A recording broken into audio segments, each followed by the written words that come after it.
Hey marketing leader, today I'd like to try something different. We are going to watch a video on customer journey mapping. This process is part of our design sprint workshop and it's extremely helpful to all of our clients. So I thought we can discuss this in a more detail by watching together a video from Nielsen Group, which is a highly renowned organization that deals with user experience on the web. So without further ado, I hope you find this useful. Let's dive into it. Okay, ready? Let's do it. Journey mapping 101. What is a journey map? Well, first, I'm going to use two words, user journey map and customer journey map, throughout this video. They mean the same thing. And by the way, thanks, Sarah, for helping out with those definitions. We also call it the user test flow. This is part of our workshop, as I said, and I will probably have an opportunity to explain this user test flow in a finer detail as we progress in the video. But there's also a third name for it, user test flow. It is a visualization that tells a narrative of the end user trying to accomplish a specific task or goal as it pertains to your company. And this is an extremely valuable point. I don't know if you actually noticed, she mentioned singular goal. That focus is very important. And in fact, when we built a website, we start with finding out that goal from the client's team, because there's many instances that we've seen that the client will want a website to do many things at the same time. And while this is great, it is highly inefficient. And in fact, the more you focus, the more you discard the noise, the better chances at succeeding. So when Sarah here says that user journey map should be orientated around a single goal, she's speaking the truth. It's very, very important to be that much focused on user journey. Now we know all journey maps look different, but the best part is the same 5 underlying components are in all of them. And the first is the actor. This is the main star of the journey you're mapping. And then second, okay, let's wait a second. So you have actors. Now, actors are difficult to pinpoint, especially if you are running a business that is B2B. There is a high chance that you have many actors. So by actor, Sarah means most likely a customer. That is probably one of the actors that should be at the top of your list. But a customer can be sort of broken down into different groups, right? So you can have end customer, the consumer, that then also can be some kind of investor or maybe supplier that can also be your actor as a customer. So it's very difficult to choose one. And going back to the focus, I think if you pick a goal that is the end game of everything that you do, it will be much easier to pick an actor that you are going for. So try it. If you put together everyone that's involved in a website or in a business, and most likely on a decision-making level, if you put them together in one room and you ask them who is the most important actor to your business, you will get different answers. And the most challenging part is to get those people to align their understanding of the most important actor. That's what we do at workshops, but it's very sometimes it's even frustrating because some people just see business from different perspective and they won't change their stance for the better good of the company and the project. So with that said, let's take a look what's next. we're going to breathe life into the actor with the scenario and expectations. Now, the scenario is what they're trying to accomplish, and their expectations are what they expect as they try to accomplish that thing or task. And then we have journey phases. Now, this is number 3. These are Okay, I like what Sarah's proposing here. Effectively, we are doing the same thing, but what it comes down to is that you will want to know where you start and where you want to end. So by that point, you should be able to write these things down. What's the beginning of the journey and what's the end of the journey? If you have these 2 points, it's so much easier to fill in the gap in between them, as opposed to if you were just to do step by step until you get to the end, whatever that end might then be. So good tip: write down the beginning of the journey for a particular actor, write down the goal, and then start filling in the gaps. Meaningful chunks of information that tell that high-level narrative of what your user is doing. And then the meat of the journey map is number 4. And these are our actions, mindsets, and emotions. These are exactly what I just said. They are the actions the user is taking, the mindsets as they take them, and then the emotional side effects. So are they frustrated, excited?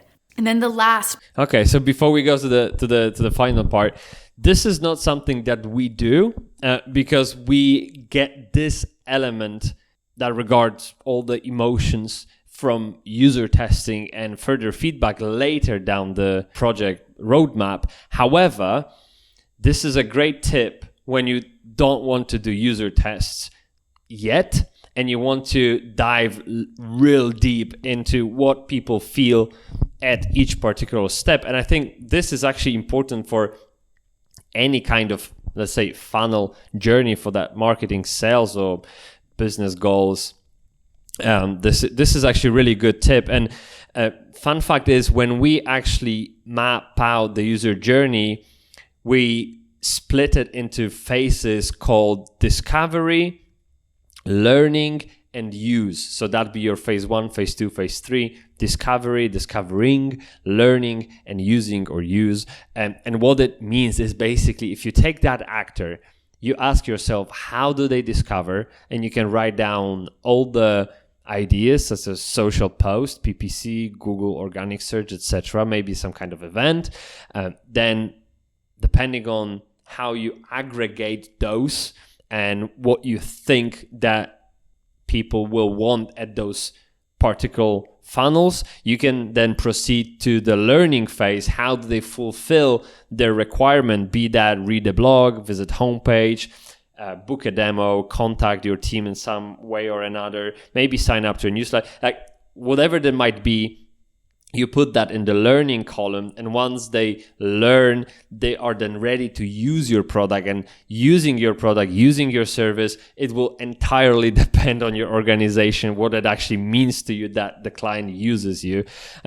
So could be literally anything. Go through the training if you provide some kind of training, coaching services. Could be has a dental treatment if you're a dental practice. It can be anything. And then the goal, again, it is highly bespoke, it's highly personal, but could be to increase number of clients to 300 per month, and you are now at hundreds, for example, right? So that could be your some kind of goal that you're going for, and those phases have been built around that goal.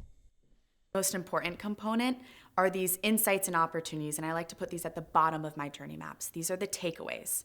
What was learned from journey mapping? Where are there gaps? Where are there financial gains? What can we tell anyone looking at this map of things we need to do? I'm going to sound like a broken record, but customer journey maps have 2 huge benefits, as does any qualitative process I talk about. The first being the benefits from doing it with others.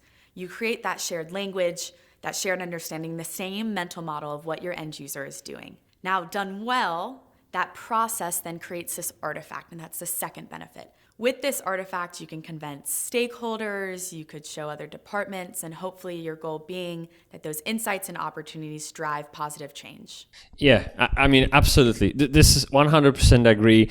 And when you go through that process, and maybe let's go back for a second to this part of the video where she mentions the final 5th benefit first, opportunities and internal ownership. Again, this part and the emotion part, you would get that from user tests.